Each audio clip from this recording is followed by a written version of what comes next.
जय श्री राम। नमस्कार दोस्तों, स्वागत है आप सभी का आपके अपने YouTube चैनल चंद्रमनीषा भक्ति पर।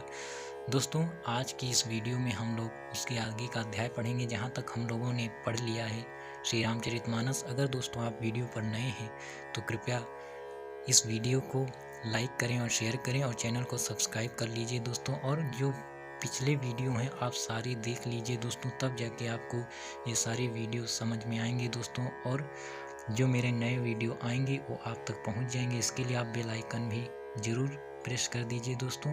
और अगर आप नए आए हैं तो प्लीज़ जाकर सारी वीडियो को देखते आइए, तब जाकर आपको ये सारी कथाएं आपको समझ में आएंगी दोस्तों और आपको अच्छा भी लगेगा। तो चलिए दोस्तों, शुरुआत करते हैं आज का अध्याय।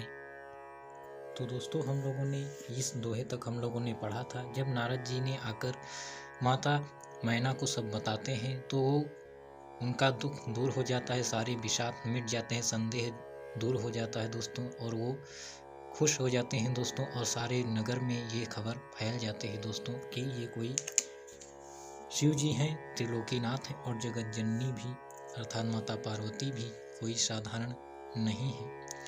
तब मैना हिमवंतु आनंदे पुनि पुनि पार्वती पद बंदे नारी पुरुष शिशु युवा सयाने नगर लोग सब यति हर्षाने। तब मैना और हिमवान आनंद में मग्न हो गए और उन्होंने बार बार पार्वती के चरणों की वंदना की। स्त्री पुरुष बालक युवा और वृद्ध नगर के सभी लोग बहुत प्रसन्न हुए दोस्तों। माता मैना और हिमवान दोनों ने माता पार्वती के चरणों की वंदना की दोस्तों। लगे पूनपुर मंगल गाना सजे सबहि हाटक घटनाना भांति अनेक भई जेव नारा रूप शास्त्र जसु कछु व्यवहारा। नगर में मंगल गीत गाए जाने लगे और सबने भांति भांति के सुवर्ण कलश सजाए। पाठ शास्त्र में जैसी रीति है उसके अनुसार अनेक भांति की जेवनार हुई रसोई बनी दोस्तों। शास्त्रों में जैसी रीति बताई गई है उसी के अनुसार जेवनार बनी अर्थात भोज पकवान बने दोस्तों। और नगर में मंगल गीत गाए जाने लगे। सो जेवनार की जाई बखानी बसही भवन जेहि मातु भवानी सादर बोले सकल बराती विष्णु बिरंची देव सब जाति। जिस घर में स्वयं माता भवानी रहती हो वहाँ की जेवनार भोजन सामग्री का वर्णन कैसे किया जा सकता है। हिमाचल ने आदर पूर्वक सब बारातियों को विष्णु ब्रह्मा और सब जाति के देवताओं को बुलाया दोस्तों।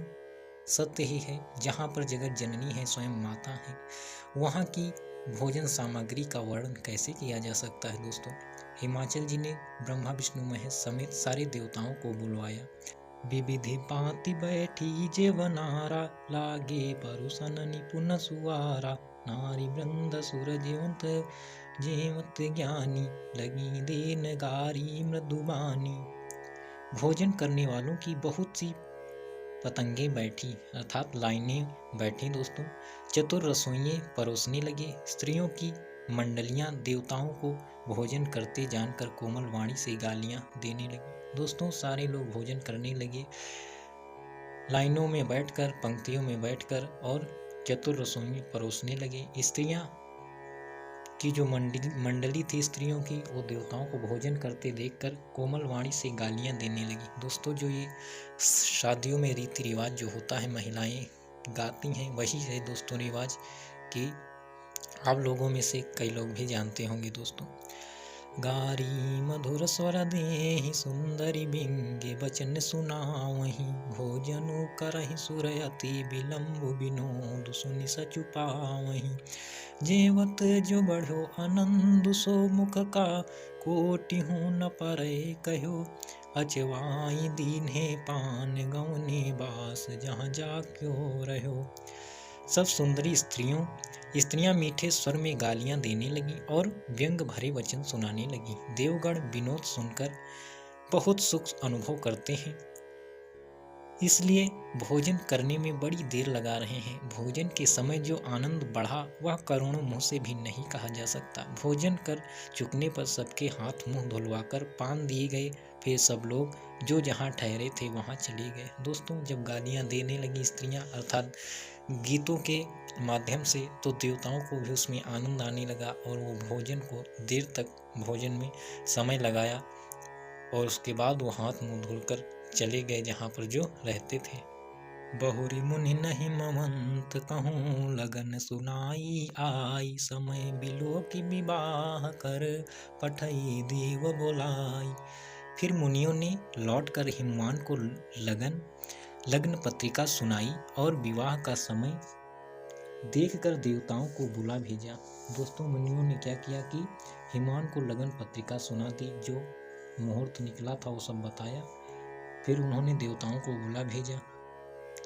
बोली सकल सुर सादर लीने, सबहि जथोचित आसन दीने, वेदी वेद विधान संवारी, सुभग सुमंगल गावहि नारी।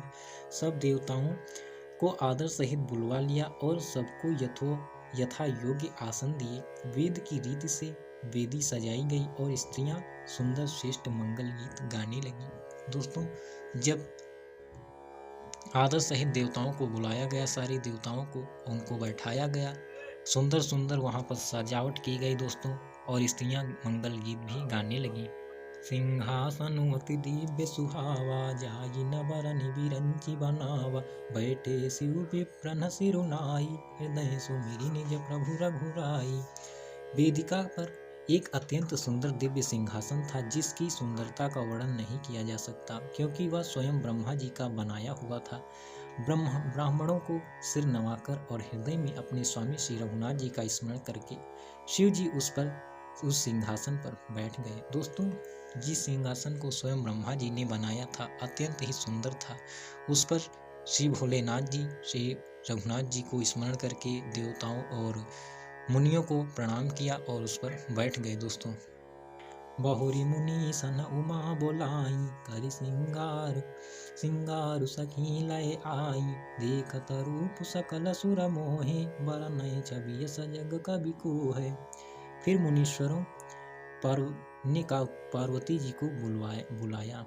सखियां श्रृंगार करके उन्हें ले आईं। पार्वती जी के रूप को देखते ही सब देवता मोहित हो गए। संसार में ऐसा कवि कौन है जो उस सुंदरता का वर्णन कर सकेगा। दोस्तों, मुनीश्वरों ने पार्वती माँ को बुलाया, सखियां श्रृंगार करके उन्हें लेकर आईं। ऐसी सुंदरता है जिसको कहा नहीं जा सकता। दोस्तों, जगदम्बिका जानी भव भामा, सुरन मनहि मन कीन प्रणाम, सुंदरता मर्याद भवानी, जाई न कोटिहु बदन बखानी। पार्वती जी को जगदम्बा और शिव जी की पत्नी समझकर देवताओं ने मन ही मन प्रणाम किया। भवानी जी सुंदरता की सीमा है, करोड़ों मुखों से भी उनकी शोभा नहीं कही जा सकती दोस्तों, क्योंकि वो जगत जननी है दोस्तों और शिव जी की अर्धांगिनी है। इसीलिए सारे देवताओं ने भी उनको प्रणाम किया। कोटिहूँ बदन नहीं बनाए, बरनत जग जननी शोभा महा, सकुचहि कहत श्रुति शेष, शारद मंद मति तुलसी कहा, छवि खानी मातु भवानी, गवनी मध्य मंडप शिव जहाँ, अवलोकि सकहि न सकुच, पति पद कमल मनु मधु करु तहाँ।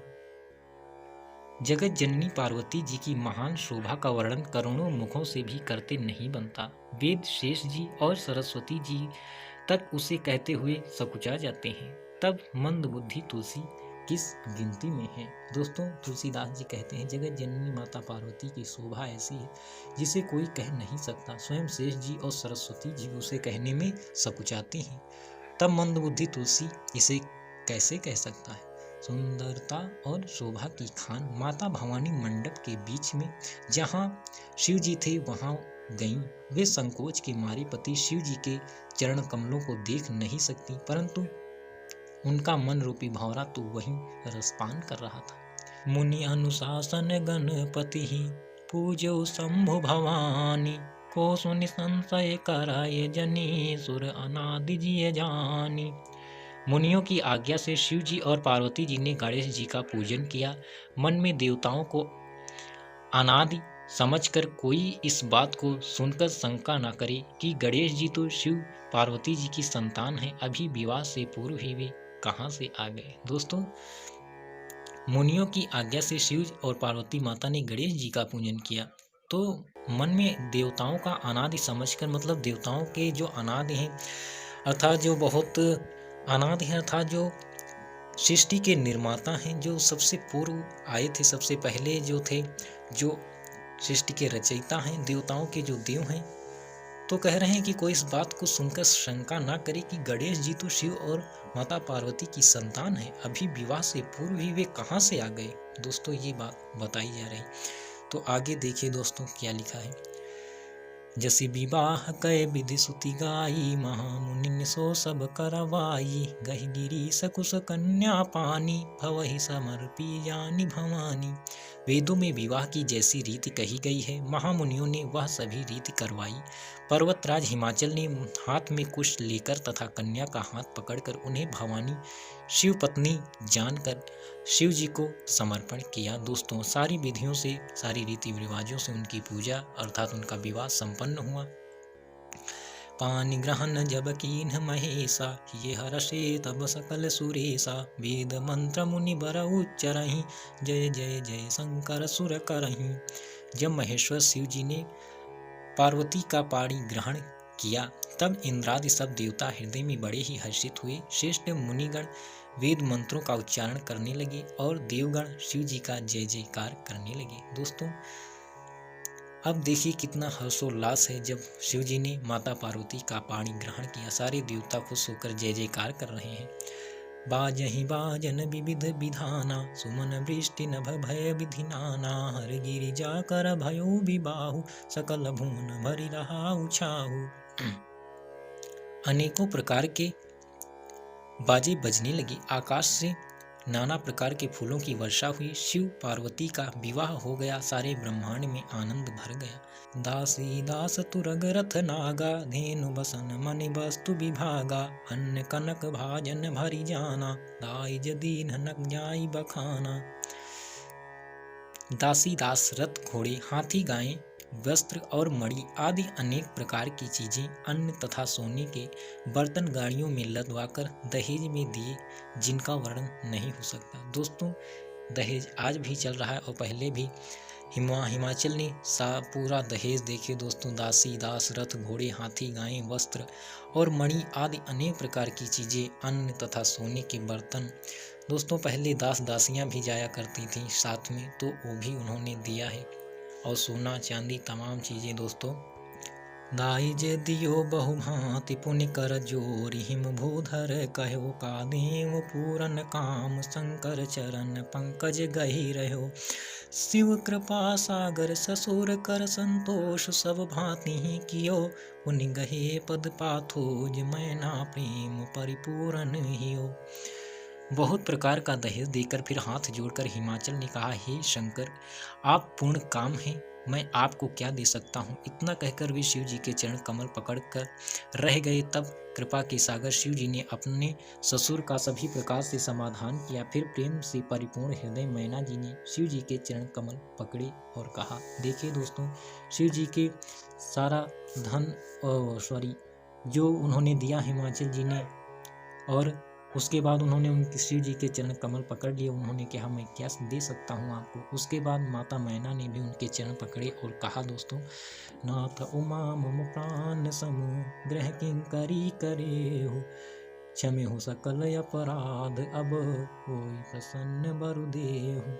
हे नाथ यह उमा मुझे मेरे प्राणों के समान प्यारी है, आप इसे अपने घर की टहलनी बनाइएगा और इसके सब अपराधों को क्षमा करते रहिएगा। अब प्रसन्न होकर मुझे यही वर दीजिए। दोस्तों माता कह रही हैं कि मेरी पुत्री मुझे बहुत ही प्रिय है, प्राणों से ज़्यादा प्यारी है, इसके सारे अपराधों को हमेशा ही क्षमा करते रहिएगा हे शिव, और इसको हमेशा प्रसन्न रखिएगा। अब मुझे यही आप वर दे दीजिए कि आप ऐसा ही करेंगे। तो दोस्तों देखिए मैना जी क्या कह रही हैं। जब माता को शिव जी को उन्होंने सौंप दिया है, उनका विवाह हो चुका है दोस्तों। तो इस अध्याय में आज यहीं तक दोस्तों हम लोग पढ़ेंगे। इसके आगे का अध्याय हम फिर पढ़ेंगे, आगे की कथा हम फिर समझेंगे। तब तक के लिए जय श्री राम, नमस्कार दोस्तों।